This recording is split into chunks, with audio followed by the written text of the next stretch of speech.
Ineos are not in this to make money. They want to have success with Manchester United, and that's something the Glazers weren't interested in. Success is the goal, but will Manchester United reign supreme at Wembley tomorrow? We're looking ahead to the latest Manchester derby, signings, injuries and requirements, and more on the latest episode of the Theatre of Red.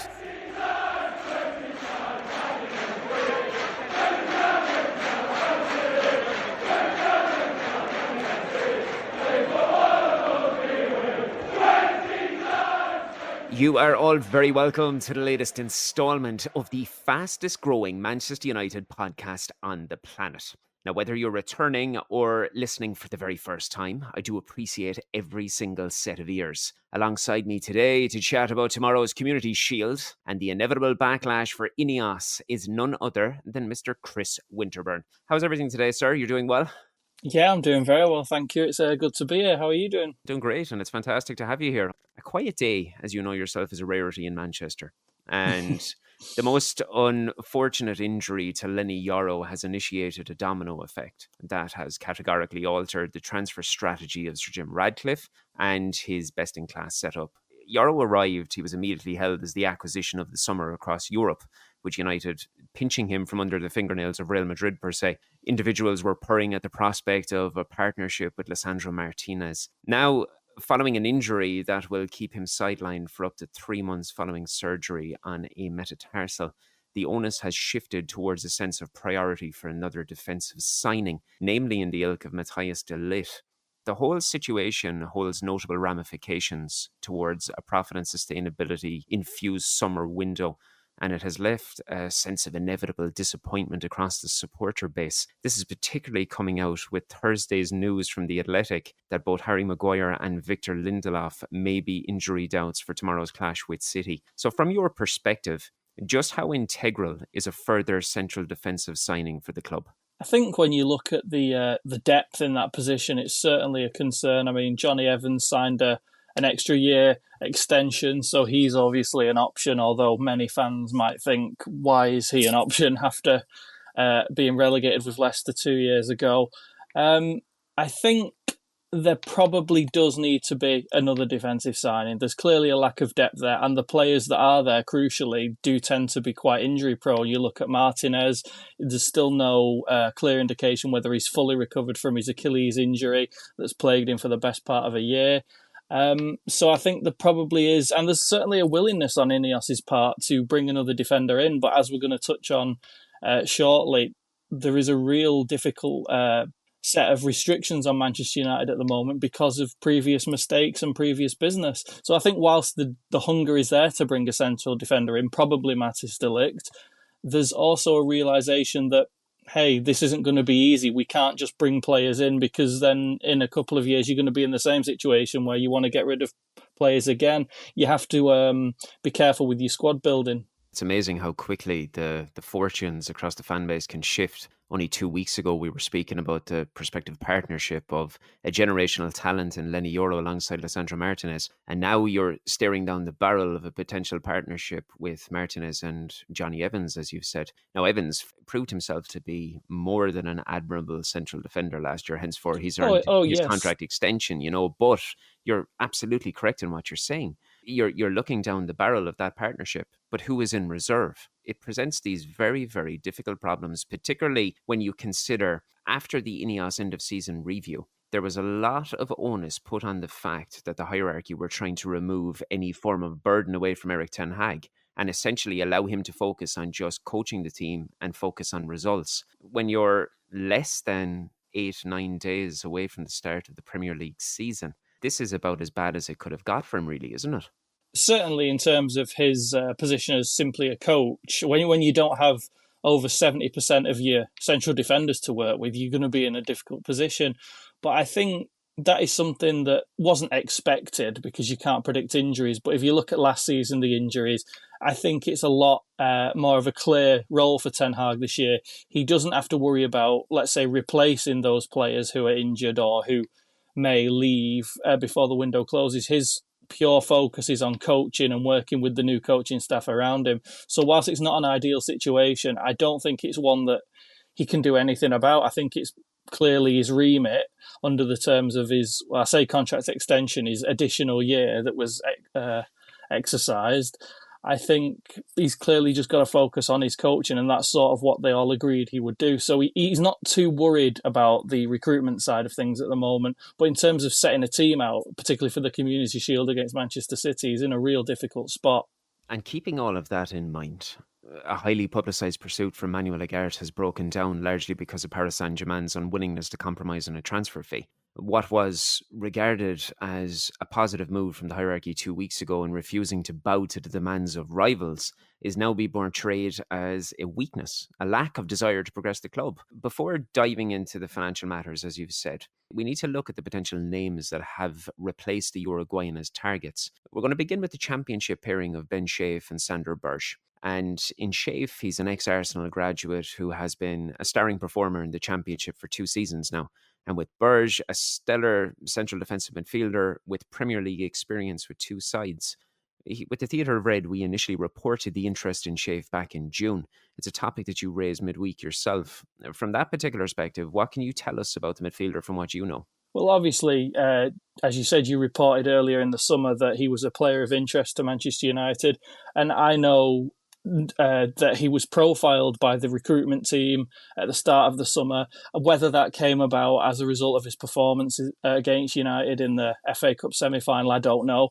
But he was certainly a player that was profiled with regards to this midfield, strengthening of midfield.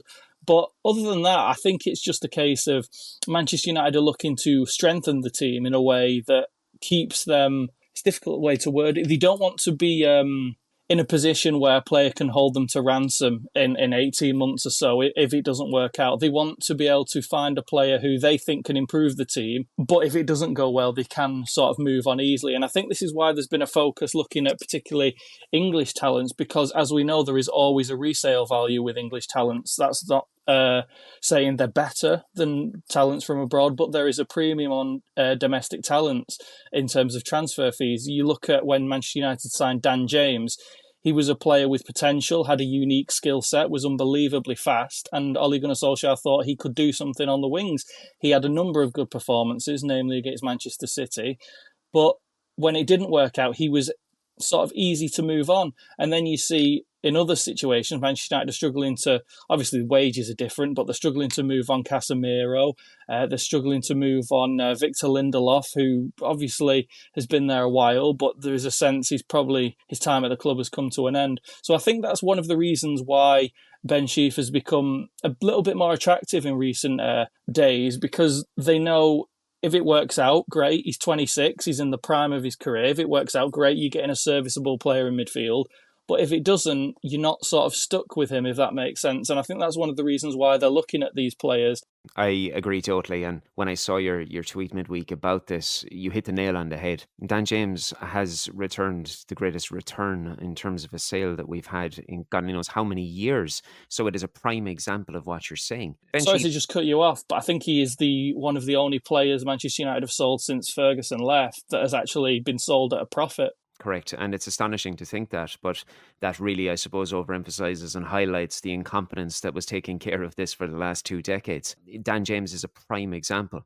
And like yourself, I know the club was profiling Schaaf, and they have been doing so for quite some time. Like that, it really came to the forefront when he came up against United at Wembley, because his performance was very, very admirable. But this is a player who has been knocking on the door of the player of the season in the championship for the better part of 24 months. He's got lots of attributes that would complement the midfield, because essentially you're looking for someone to shield the defence and be able to enable the more attacking forefronting thinkers like Menu, like Fernandes. So he's an ideal name and somebody that people really should be getting behind. In a similar manner, so is Sander Berge, and as The Athletic named him as one of multiple targets, discussions occurring between the player, and he's obviously keen on a move to Old Trafford. In many ways, barring his size, because he's quite tall, I think he's 6'5", he's a similar player to Schaaf and offers many of the same traits. It's about that destroyer mentality without being overly aggressive, like that South American flair that Ugarte would have. But he has the capability of shielding the defence, facilitating attacks. It's an assured move, and it's one that's not going to cost millions upon millions and demand a very, very hefty wage packet. Can you see why the club are attacking this profile of midfielder specifically? Yeah, absolutely. I think when you look at Manchester United's, particularly in midfield, their position at the minute, I sort of look back in the years of maybe between 2003 and 2006, where Manchester United weren't actually, obviously it was a different era, they were still inside the top four, but they weren't necessarily challenging for the title against Arsenal's Invincibles and then Jose Mourinho's first Chelsea side. They were sort of moving slowly, but they knew they had talent that was going to get better, and in a couple of years they would have talent that was as good as anyone around. They had a young Cristiano Ronaldo, a young Wayne Rooney, and then they just added to that. If you look at Manchester United now, the absolute key priority is Kobbie Mainoo. This is just a personal opinion, but I've not seen a player come through Manchester United's academy as good as Mainoo for a long, long time, especially in the position he plays, central midfield. I mean, look how accomplished he is on the pitch at such a young age when he come into the team. And I think Manchester United are aware of that. They've got Alejandro Garnacho as well, Amad Diallo. Both of those players look like they could be really mercurial talents in wide areas. So there's young players there. And I think there is a difference in eras now. You look at social media, obviously fans on there and business people on there who make content are very, very furious that signings haven't been made to make Manchester United challenge for the title now. But I think you could bring Messi, Ronaldo, put them both on top of each other's shoulders, and I don't think you challenge Manchester City at this point. I think it's a really difficult spot. I think Manchester City have the Premier League title. If they want to win it, they'll win it. So I think it's a case of improving steadily, particularly why I think the coaching appointments have been key. It's improving steadily until those players I mentioned, the young players, are the cornerstone of a team.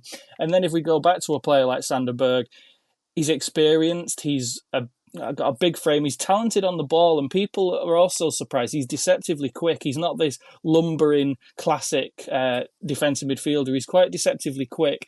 And he's got a good profile and he's not expensive. These are the players you need to help a squad. And why they're profiled by the recruitment team.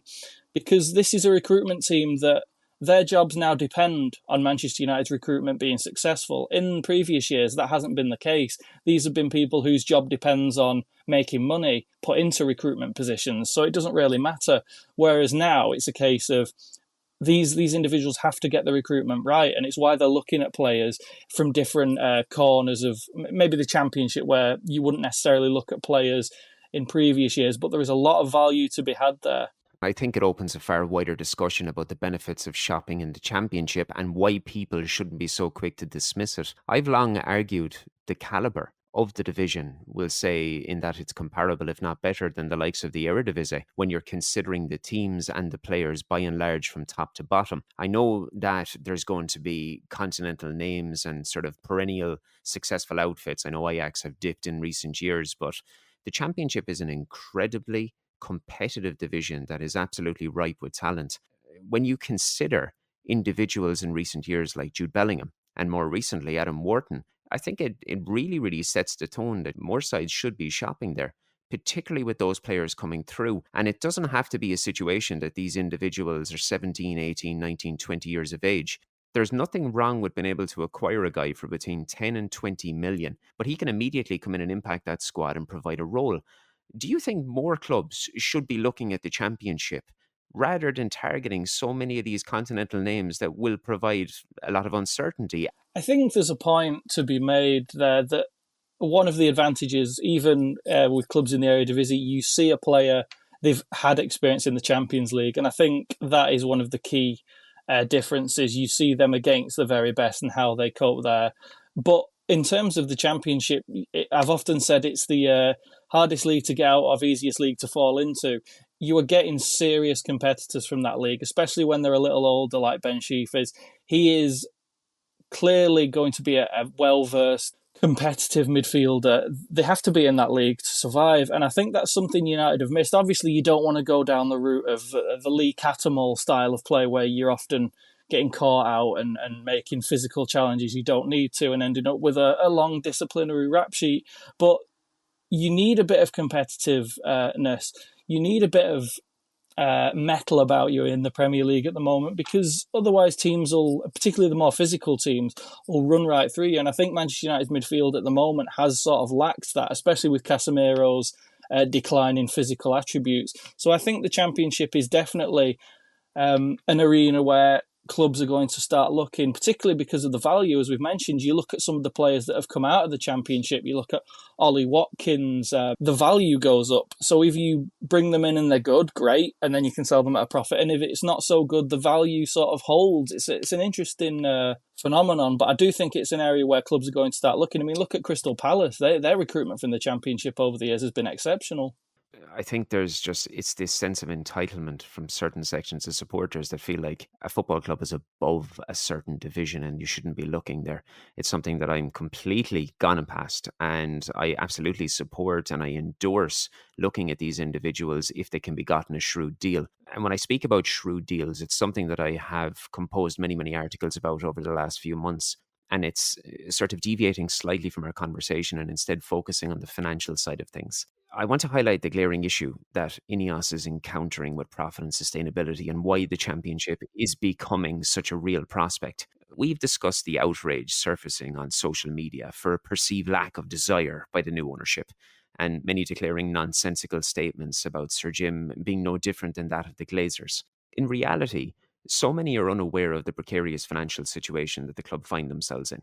Obviously, they've recently posted a 71.4 million net loss for the quarter ending March 31st, and that takes the total pre-tax loss for the financial year to a little over £89 million. For those aware of PSR, clubs are obviously allowed to lose a maximum of 105 million over 3 seasons, or on a rolling basis, they can lose 35 million per season. Now, as it stands, United's 3-year loss figure is currently at £271 million.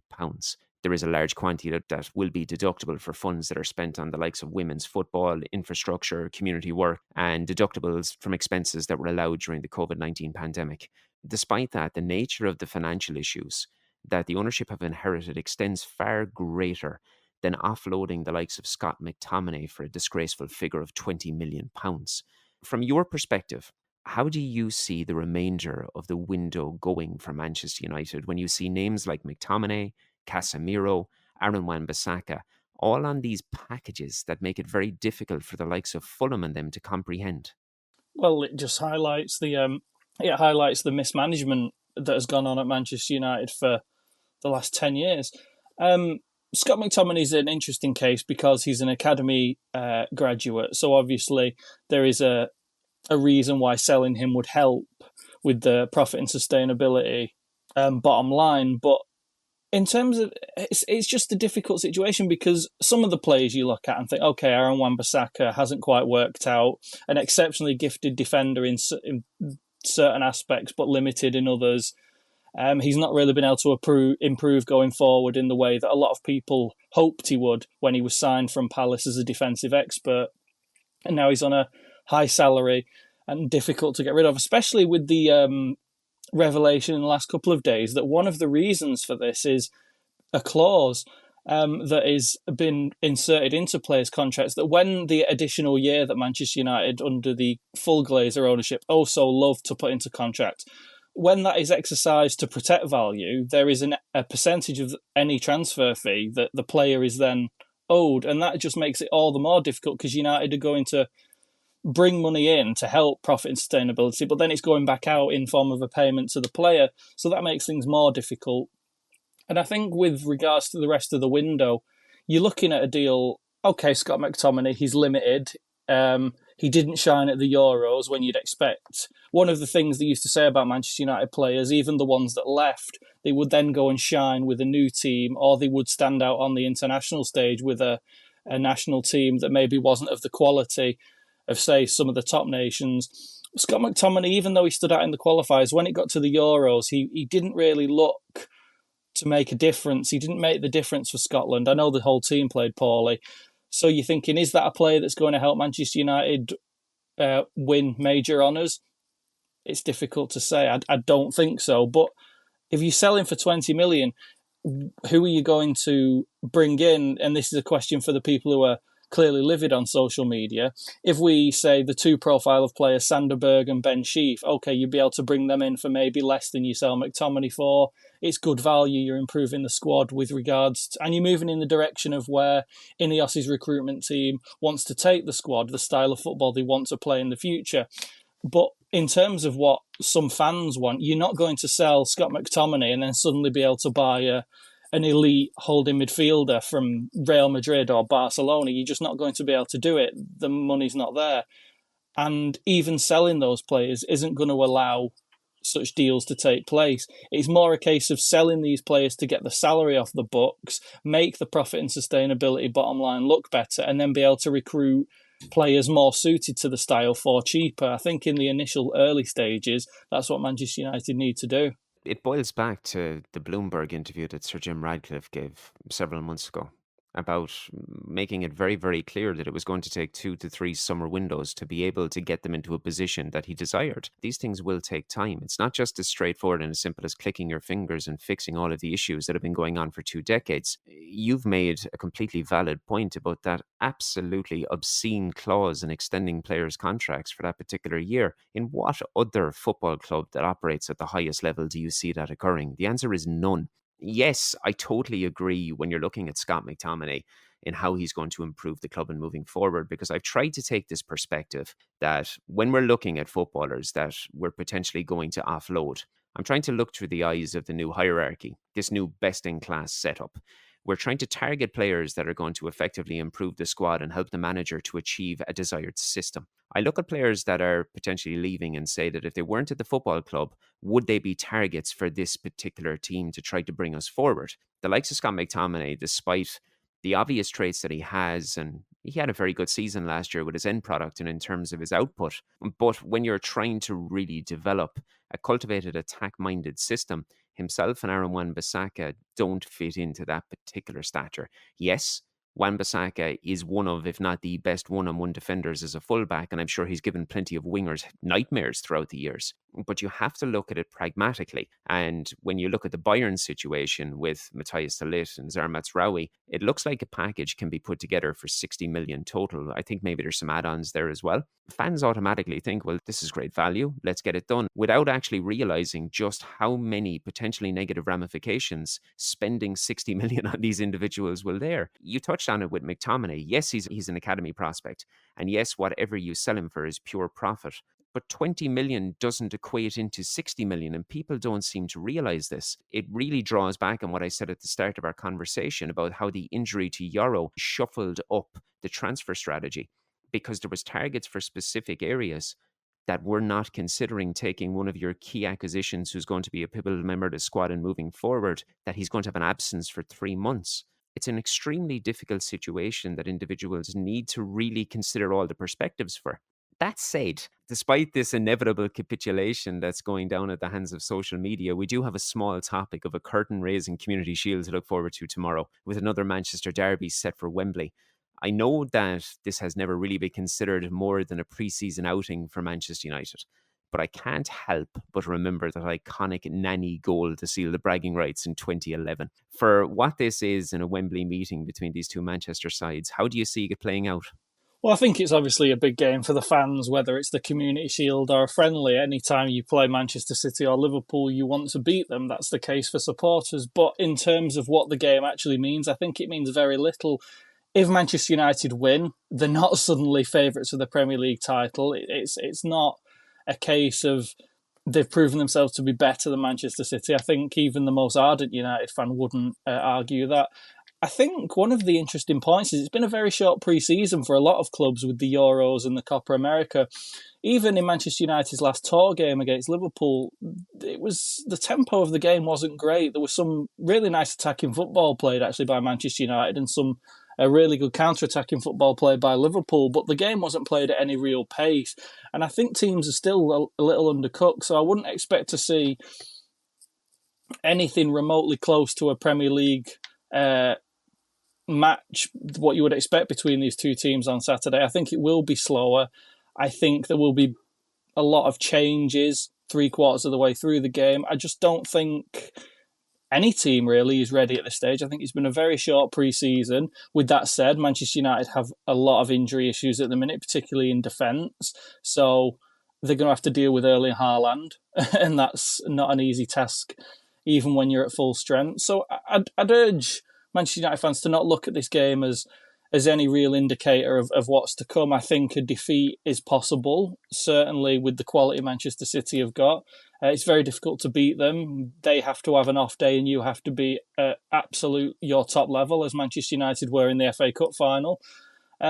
So I wouldn't put too much stock in what this game means. I think it'd be interesting from a tactical perspective to see how Erik ten Hag sets up a team, because there hasn't been the movement of players out that we expected, particularly with Casemiro and Jadon Sancho. A lot of people, myself included, expected those two to be moved on at the start of the summer, and then there would be a different tactical shift, particularly in midfield. But I think at this moment, it's difficult to see that happening. There obviously needs to be more protection in midfield because Casemiro's legs don't allow him to do it anymore. And maybe Manchester United are forced to play a 5/3 at the back system on Saturday, just to sort of make themselves a little more solid and not allow Manchester City to just glide through the middle like teams did on a weekly basis last year. When you consider the task at hand, when you consider everything that we have discussed, how do you see United faring, we'll say, in the upcoming campaign? And what would you deem acceptable, or more so, what do you think that Ineos would deem acceptable with everything considered? It's a difficult question to answer. Ineos would love Manchester United to qualify for the Champions League next year, simply because it helps the club financially. And the difference is Ineos want the club to be helped financially so the club can improve, whereas the Glazers wanted the club to be helped financially so they could take more money out. That is no longer the case. One of the things about the Ineos ownership is they're not in it for the money. Whether people want to believe that, whether the people who were very pro other takeover options, which were never really options, believe that is irrelevant. Ineos are not in this to make money. They want to have success with Manchester United. And that's something the Glazers weren't interested in. So from a financial perspective, getting in the top 4 or 5, however the coefficient may end up, and securing Champions League football will be really, really beneficial to Manchester United. I don't think that's impossible. I think very much injuries shaped the view we have and people have of the current Manchester United squad last season. Remember, they finished 3rd the season before. I think realistically this team is probably one of the 4th or 5th best in the division. They're not going to finish above Manchester City. They're not going to finish above Arsenal. Are Liverpool marginally, significantly better than Manchester United? No. We saw that last year. Liverpool couldn't beat Manchester United in 3 attempts with all the injuries United had. Admittedly, Liverpool had key injuries as well. So I think probably you're aiming a position anywhere between 4th and 7th is probably what Manchester United is going to achieve this season. What is important is establishing a style of play and improving the young players that Manchester United have. Success at Manchester United is not going to come in the coming years unless Kobbie Mainoo, Garnacho, Ahmad, and Harry Amas as well coming through all reach their potential. They are the potential cornerstones of a trophy-winning team. And I think this season is very much about getting a solid financial footing for Ineos, unpick some of the disasters that the Glazers have overseen, and whether that's selling Victor Lindelof and Aaron Wan-Bissaka late in the window, getting bloated salaries off the books, maybe not replacing them, not great in the short term, but for the long-term health of the team and an ability to build a team moving forward, there is going to be short-term pain. There is going to be bad results this season. And I think fans need to be realistic. There is not, even if Manchester United had signed 6 or 7 players this summer, that doesn't make them automatic title contenders. I think it's now very much a case of taking medicine, having some bad results, and seeing forward progress from a tactical perspective and from a football perspective. They want this team to improve, and this season is about it improving and providing the blueprint to move forward in the future and eventually get to the elite levels. One of the biggest lines that I have read over the last couple of days is that despite a bunch of pre-purchase promises, Hierarchy have essentially failed to deliver on what they were planning. And furthermore, people are insinuating that the squad is worse than it was, we'll say 6 months ago. One of the things that individuals are forgetting so much about is the 60 plus individual cases of injuries that occurred to this squad last season. If you consider this entire squad man for man, and if you entered into this summer without any purchase made at all, as long as you could enter this season with a relatively fit bill of health, and that you had a catalogue of individuals that were available for selection that basically spent the entire last season without selection, this Manchester United side is already in a better position. All you have to do is you have to consider the fact that last season alone, you're missing Lisandro Martinez and Luke Shaw for the vast majority. Taking two of your ample cogs out of the side is going to affect any team, whether it's Manchester United or anybody else. So fundamentally, you've touched upon it at the start of the podcast about how they got the back office in order first and bringing in some key appointments in terms of coaches. There's also been key appointments made in the medical department, and that's really, really been addressed. Now, I know it doesn't look fantastic when you're coming away from a US tour and you've got your starting striker and your new number 9 injured for about 6 weeks, and you've got your multi-million-pound signing in defence injured for 3 months. But if Manchester United can enter into this season with a relatively clean bill of health to the existing squad, I genuinely believe a lot of people are forgetting the capabilities of this team if they can adhere to a new tactical principle and structure that Ten Hag wants to apply, particularly when you've got Rene Hake coming in and you've got Ruud van Nistelrooy. A lot of people are also forgetting Joshua Zirkzee has come in. People seem to think that all of a sudden, because he's left Bologna and come to Manchester United, that he's not a good footballer anymore. Yet 3 months ago, this is one of the highly touted individuals in continental football who helped to spearhead an assault for Bologna to enter the Champions League for the first time in decades. So are people forgetting the quality of this Manchester United squad? I'm not saying it's going to challenge Man City immediately or anything like that. But if you have a team that is relatively injury-free and key personnel like Luke Shaw and Lisandro Martinez are kept on the field, I think there's a lot more to come from this squad, even not considering the signings to come.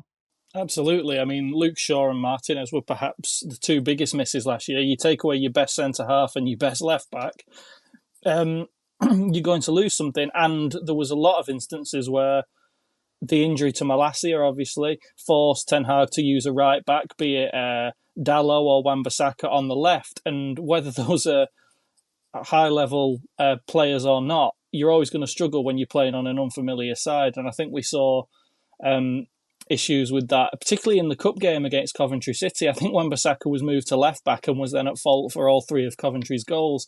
So I think it was difficult for Ten Hag having to play people out of position.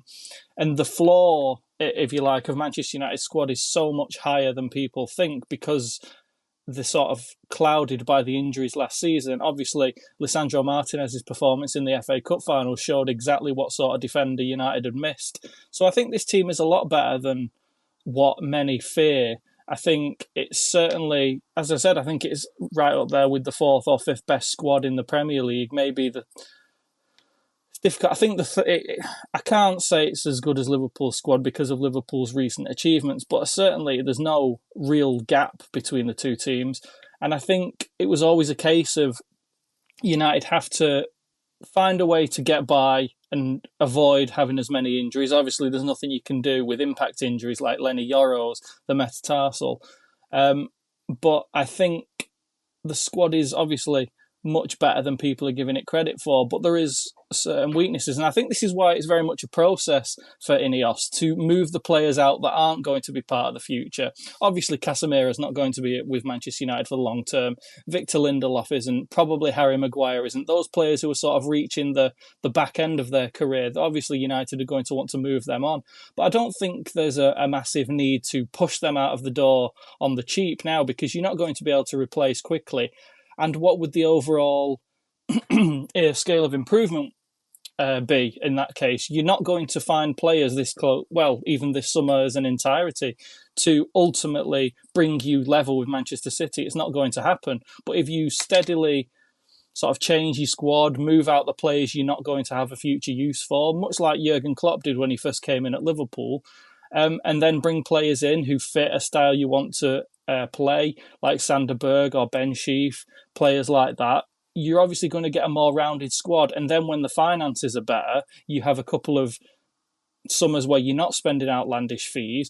All of a sudden, you're in a position maybe in a year's time, a year and a half, where you're thinking, okay, we've got a good solid base of a squad. They're much younger. They're much more suited to how we want to play, and crucially, not how a manager wants to play. It's how the tactical structure wants to play. And then you're thinking, okay, well, then now we can add the expensive players, the big names that are going to immediately make the difference. And I think that's certainly the position Ineos are working towards and the position they're working from now. It's almost like the benefits of complying with a business plan can actually reap reward. It was an absolute pleasure chatting with you today, my man. What have you got coming up over the coming weeks? Obviously, covering the Community Shield and then the start of the Premier League season. But I think it's obviously been a sort of a bit of a summer of rest after the Euros. So I think that's been key. And you have a guest there alongside you as well. Yes, that is the dog. I'm not sure where he is or what he's barking at, but he's unhappy with something. He's just trying to get involved in the conversation, that's all. I think he is. And tell me this, Chris, anybody wants to continue a conversation or get in touch with you, what is the best way that they can do so? Social media, my Twitter handle, CM Winterburn, easily found on there. Always good to have a conversation with people, fans of any club, to discuss basically their team's hopes for the season, just like that. Absolutely. And as you can hear from this, ladies and gentlemen, he's an all-round good guy. If you want to get in contact with me, you can do so as always on Twitter at Shaun Connolly 85. And please support the theatre_of_red across every social media channel. And most importantly, wherever you're listening today, hit subscribe. And if you fancy leaving a review, all of that is going to help us deliver more episodes like these on a weekly basis. So until next week, take care, everybody. Enjoy the football and up the Reds.